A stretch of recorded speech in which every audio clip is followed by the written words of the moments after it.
Hello everybody, this is ManuS coming at you with another Eternal News video. We recently had an edition of almost all of Dead Reckoning and the Trials of Grodov to Expedition, except for Equivocate, the Big Nash, the 6-drop, Hailstorm, and Pride Leader. So I want to go a bit over which cards this added and highlight a couple of them and talk about how this is relevant and how they might affect the format now that they are in the format after the ECQ. So let's dive right in. Okay, so first off we get Boar as a market card, which is nice but not very consequential. And of attachments, sure, there's permafrost and all, but with the nerf to Boar a while ago, even killing 2 permafrost isn't that strong anymore, but it might show up here and there. So it's decent to have around, basically. Dragonsmith seems like one of the bigger additions, fitting especially well in Stonescar, making some of your dragons cheaper, and also being sort of immune to Varus Favor, which I think is very important. So against a Shadow deck, you just don't want to play this out as a 1-1, you just play it, like for example on turn 2 with your Teething Whelp to immediately make it a 3-2, stuff like that. So yeah, seems like a pretty good card, might even open up some potential in Skycrack, but it's probably gonna be still too weak. Don't think the Yeti is gonna matter much, but it's an interesting option to exist, I guess. These don't do too much. Like, you could argue that Hunter's Shot is interesting since 4-cost deal 4 is pretty reasonable in the context of Expedition and getting the Hellhound for free. So this has some marginal potential. The problem is that right now I don't really see a deck that could care for such a card, since there is no aggressive enough fire deck I think that this would fit into. Then yeah, Forge Fire is too weak, I think. There's not enough shift support here. Memento Mori can be kind of interesting. It adds a bit more ramp. Maybe this makes the whole Kairos situation a bit more possible, but ramp for 1 costing 4 is not very good. There are a lot of 3-cost ramp 1 or more type cards already that would be better, so not seeing this. Venom Rider is a decent tool, although once again the deck that comes to mind the most for this is Elysian, and there we already have better 4-drops. Maybe it's going to be an interesting option for Xenon with the upcoming Incarnus nerf, because it's a decent offensive and defensive unit. It can pressure opposing temples in certain situations, and if it sticks around, it's a you waste a charge, but it's a nice blocker, and then the next turn you can even kill something with it. So yeah, like a solid addition. I don't see this making it into something like a Combrei aggressive deck though. Icaria is technically a strong card, but I think in this format, with so few duels and so on, this is just not going to be strong enough. Also, it plays into Varus Favor, which is bad. So unless there's basically like a Mono Justice deck, this doesn't seem good enough, and even Mono Justice doesn't really seem to have enough payoff. There's the 4-cost weapon, and that's about it. I guess Icaria herself, but yeah. Tribe Craftsman is a pretty good unit. The problem is Onis was only decent and also was very aggressive, not really caring for this card. Now you could technically try and go more mid-rangey with the 6-drop and stuff, but is that even really gonna be better? Probably not. And yeah, Onis were probably already only at best a tier 2 deck. But this is one of the more interesting cards, at least. Then we have Inquisitor's Blade, which is technically interesting and particularly nice for like a Combrei aggro, so this might add some nice dimension to the Combrei aggro, like mastery based aggro deck. Maybe that's gonna make it more competitive and push it closer to tier 1. Anywhere else, I don't really see this. Like, it's obviously a nice addition to Onis as well, but not that consequential, I think, especially because you already have Persuader, which is similarly good for different reasons. And in Huru, you just have Griffin, which is a better version of this card, really. Yisha is kind of interesting and a pretty good 4-drop, especially in the context of Expedition. So maybe there's some potential to mess around with her, like in Huru, for example. But we also, I think, have the Relic in the format, but it seems too gimmicky still, so I'm not sold on this being a real deck. But maybe it's at least something cool and fun to mess around with. Only Combatant still has the same problems it always had.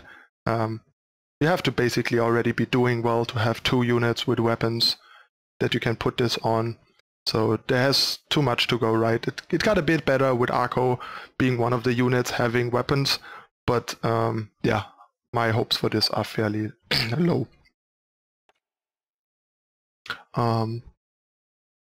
This is a kind of neat addition, but I think it lacks the Aegis support without Waystone.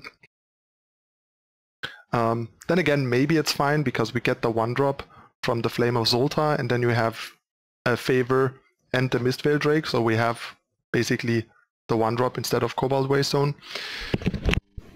And of course, the conditional 2-cost 5/5 is much more powerful in Expedition than it was at any point in Throne when this was legal. So maybe there's some potential here. We also have the Smuggler, so it would have to be Huru. I don't know, maybe there is some room to experiment here. I think this is probably just too weak and gimmicky. Overloading on Killer is just not that great. So yeah, and there are too many better 3-drops. Sodi is obviously the best addition, and that was a last-minute swap. Not putting Pride Leader, taking out Pride Leader and putting in Sodi. Sodi originally wasn't supposed to be in, and that's a huge and a good change because it's really good against the top dog Xenon. It hits Temple and it hits Kavit, and is just a card they need to deal with. That also doesn't play into Wasps, which is good. So yeah, this seems like the new go-to 5-drop in Elysian, and might also open up some room in something like Skycrack or Feln to try out some stuff. We'll have to see. Daraka is definitely better in this format than it was in Throne, because removal is more expensive and scarcer, and the power level is overall lower. But yeah, I don't see anyone playing any Eileen with this. But yeah, 6-cost 7/7 Overwhelm, basically like a bigger Anya. Could be powerful, although stuns are a bit risky in Expedition, but it's a card to at least keep in mind exists. Then we have Ripknife Assassin, just a decent role player, not a big deal. Might add to the potential 2-drops for Stone Scar, but you might want to stick to the like Dragon Synergies plus Varid there, and Smoke Dancer might be a better third 2-drop than Ripknife still, but it's close, and it also obviously is interesting for other colors like Feln and that sort. In Cold Blood just adds a variety to the Fel ritual, has different up and down sides, so it kind of depends on your deck, and also allows you to like run 4 main and 1 in the market, stuff like that. These cards don't really matter. I think there's not enough support for Uldra, so I don't think the card matters either. This is kind of decent, but even if you are in Praxis, I don't think this is where you want to be. I just don't see Praxis playing out in a way where this does anything. True Rumba is great. That's like the big draw in Praxis, and if you want to go slow, Kairos. But I doubt this is where you're gonna end up, and that Praxis is gonna be viable enough because of this card. Yeah, I don't think there's enough support for this card, even though it does particularly powerful things in Expedition. because of the lower power level. Yeah, this stuff doesn't matter. Jariel is actually a nice addition to the toolbox of Combre together with Inquisitor's Blade. So there might actually be a decent Combre aggressive deck now. Like there was a decent one before, but only decent, and maybe it's more decent, like good tier 2, bad tier 1 even, possibly. Especially because this allows you to get rid of something like a Resolute Monk, which plays into Var's favor, which is a huge problem. So yeah, giving you just a robust 2-drop that doesn't die easily. Yeah, and then we get Huru Pacifier, which is one of the strongest cards that we get. And at the same time in a really awkward spot, because that means you can't really play Griffin, which is arguably better. And you also can't play any other weapons to support, say, your Varid and stuff.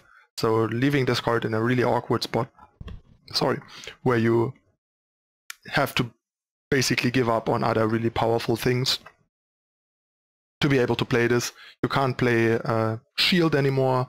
You can't market Feather particularly well. So to me so far the cost just seemed too huge, but maybe I'm wrong here. Maybe there's a way to build a Huru deck that is good enough with this, that is different enough from like the weapons Aegis aggro deck from before. But yeah, we'll have to see. Then we get obviously Anointer, which is great for Argenport Paladin stuff, but I don't think there is enough going on in Argenport Paladins to make this card really relevant. And yeah, Lesrai Sky Strider is neat elf synergy basically, but elves are so weak, especially in Expedition, that I don't think this card really matters. So yeah, those are the new cards. Basically, Sodi is the big deal. Will give new strengths to Elysian and open up some potential in Feln and Skycrag. We get, and otherwise we mostly get a couple of like role players. Combre aggro got some decent new tools that might make it more competitive.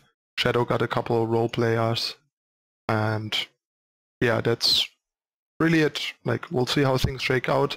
I think the impact of these two campaigns is gonna be fairly subtle, all in all. But we also get the balance changes tomorrow, which I will talk about in a separate video. So they will also shake things up a bunch. So yeah, let me know in the comments what you think about the addition of these cards for Expedition, and where you agree or disagree with some of my assessments, or where you feel like I forgot something. Let's have a nice discussion as usual. And yeah, that's it again for this time. You know the drill. Subscribe, turn on notification icon to not miss out on future content, leave a like, leave a comment, share it with your friends, and check the description for more info. Thanks for watching, everybody. I'm your host ManuS, and I'll see you next time. Bye.